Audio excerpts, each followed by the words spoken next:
اعوذ باللہ من الشیطان الرجیم بسم اللہ الرحمن الرحیم رب اشرح لی صدری ویسر لی امری واحلل عقدۃ من لسانی یفقہوا قولی۔ شیطان کا آدمی کی گدی پر گرہ لگانا جب وہ نماز تہجد نہ پڑھے۔ ابو ہریرہ رضی اللہ تعالیٰ عنہ سے روایت ہے کہ آپ صلی اللہ علیہ وآلہ وسلم نے فرمایا، جب آدمی رات کے وقت سو جاتا ہے تو شیطان اس کی گدی پر 3 گریں لگا دیتا ہے۔ ہر گرہ پر یہ پھونک دیتا ہے، ابھی تو بہت رات باقی ہے، سو جاؤ۔ پھر اگر آدمی بیدار ہو گیا اور اللہ کا ذکر کیا تو ایک گرہ کھل جاتی ہے، اگر اس نے وضو کر لیا تو دوسری گرہ کھل جاتی ہے، اس کے بعد اگر اس نے نماز پڑھی تو تیسری گرہ بھی کھل جاتی ہے۔ پھر صبح کو وہ خوش مزاج اور دلشاد لگتا ہے۔ بصورت دیگر صبح کے وقت بد دل اور خستہ جسم بیدار ہوتا ہے۔ سمرہ بن جندب رضی اللہ تعالیٰ عنہ سے روایت ہے، وہ نبی صلی اللہ علیہ وآلہ وسلم سے ایک خواب بیان کرتے ہیں کہ آپ نے فرمایا، جس شخص کا سر پتھر سے کچلا جا رہا تھا وہ ہے جو قرآن پڑھتا تھا اور اسے یاد نہ رکھتا تھا، اور وہ فرض نماز کے وقت سویا رہتا تھا۔ جو شخص سویا رہے اور نماز نہ پڑھے تو شیطان اس کے کان میں پیشاب کر دیتا ہے۔ حضرت عبداللہ بن مسعود رضی اللہ تعالیٰ عنہ سے روایت ہے، انہوں نے فرمایا، نبی صلی اللہ علیہ وآلہ وسلم کے سامنے ایک شخص کا تذکرہ ہوا جو صبح تک سویا رہا اور نماز کے لیے بھی نہیں اٹھا۔ آپ نے فرمایا، شیطان نے اس کے کان میں پیشاب کر دیا ہے۔ پچھلی رات دعا اور نماز کا بیان۔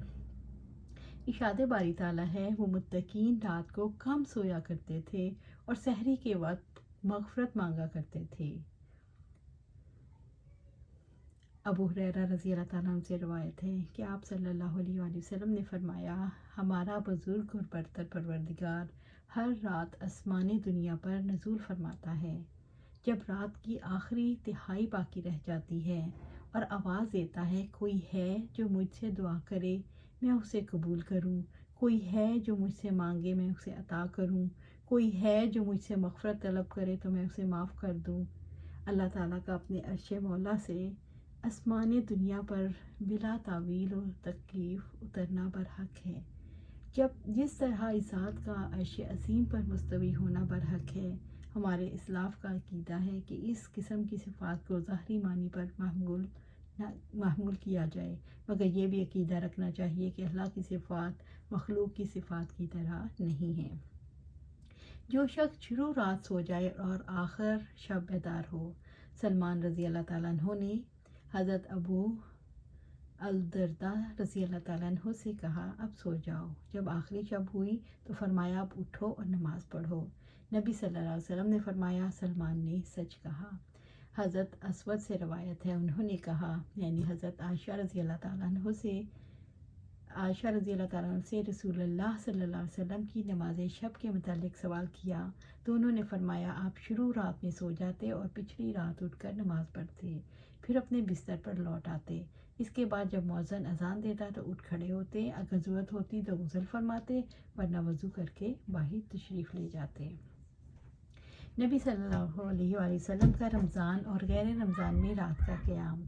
ابو سلمہ بن عبد الرحمن سے روایت ہے، انہوں نے حضرت عائشہ رضی اللہ تعالیٰ عنہ سے سوال کیا کہ رمضان المبارک میں آپ صلی اللہ علیہ وسلم کی نماز کیسے ہوا کرتی تھی؟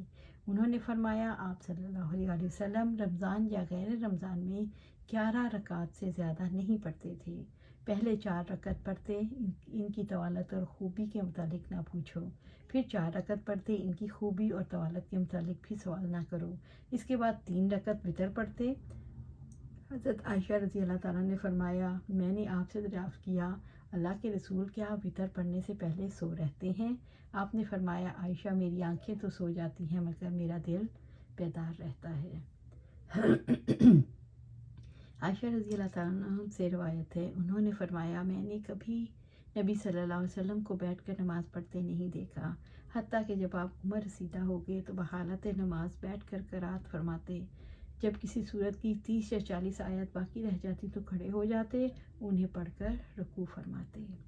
اللہ سبحانہ تعالیٰ سے دعا ہے کہ ہمیں بھی تہجد کی نماز پڑھنے کی توفیق دے اور اس پر جمع دے، آمین یا رب العالمین۔